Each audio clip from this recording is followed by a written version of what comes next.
which clearly isn't mine, but anyway, never mind, I like it. I know you do. 'Twas on the plains of Ireland, the year 1815. Napoleon was sat in his long johns, supping brasso with Josephine. He chewed his nails to very quick and he chewed them down to slow. He was chewing very hard when up the backyard came a corporal, his face all aglow. "Hey, beyond, mon Capitan," he cried, "sacre bleu, murder Luke's, parlez-vous." I love French these days. And Boney spat out a big lump of nail and said, "Bugger me, lad, what's do?" "It's lads," cried Corporal, picking his nose. "We played Wigan at billiards last night, and Wigan lads cheated, and they gave us wobbly cues, and they sewed all pockets up tight." "Ecky la pecky," said Boney, because he were French. "I'll show them which team's the best," and he had a quick chew of his fingernails, and he stuck his hand in his vest. "Dish out some spud guns and catapults," he cried, "and give lads pea shooters all round. We'll burn down all pie and pea shops, and we'll raise chippies to ground. Us will run through Wigan like a dose of salts. We'll make 'em tremble and quake.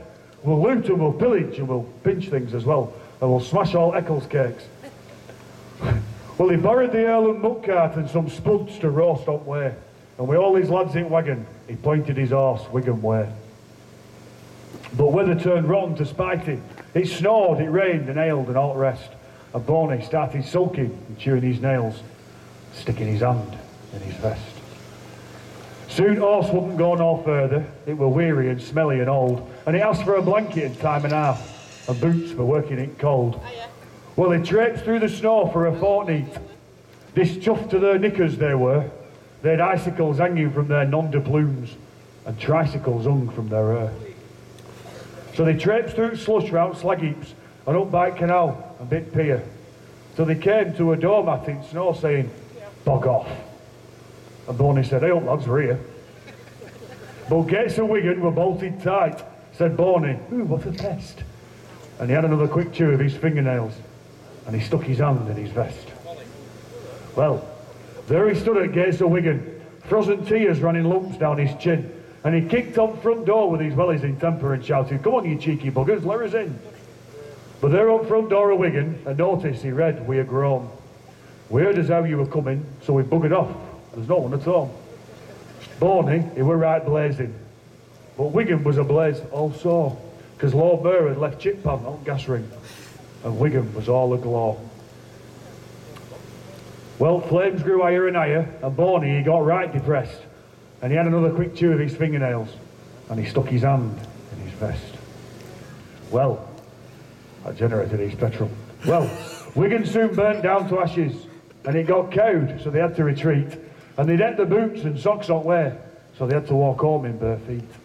Retreating were the worst part of the business, because lads were starting to see red, and they hissed and they booed at Boney up front, and they chucked snowballs at the back of his head. Boney were fed up with all this, so that night he worked out a plan. He pawned all lads' muskets as they lay there in kip, and he come home on number 11 tram. It was dark when Boney got back to their street, and stars were twinkling up above. I lost my place then. And Boney's passions rose and burst all his buttons, and he vowed to Josephine his love. He opened the door, stamped, He opened the door, stamped the snow off his boots, stuck his rifle in plant pot in all. "I'm home, sweetie pie, light of my life." And Josephine just shouted rude things. She said, "Don't you think you can go out conquering," she said, "enjoying yourself with lads? You must bloody stop out in Earlham, you." And Boney said, "There's no answer to that." She said, "You've not finished paper in lobby yet. This house is a right bloody mess. And you just stand there chewing your bloody nails and sticking your hand in your vest." Well, she ran downstairs and smashed him in gob. And when he tried to get into bed, she got right nasty and picked up the paw and she smashed it over his head. So, you see what they say in hysterical books isn't always necessarily right. It were Boney that got deaf and dumb breakfast, and Josephine who said, "Not tonight." Because she made him sleep downstairs on hearthrug, tossing and turning about rest, kicking the cat and chewing his nails and sticking his hand in his vest. You forgot something. You forgot to ask them if they sat comfortably or not. He sat comfortably. Why do I have to say that? Because it's Jack and Ori time, mate.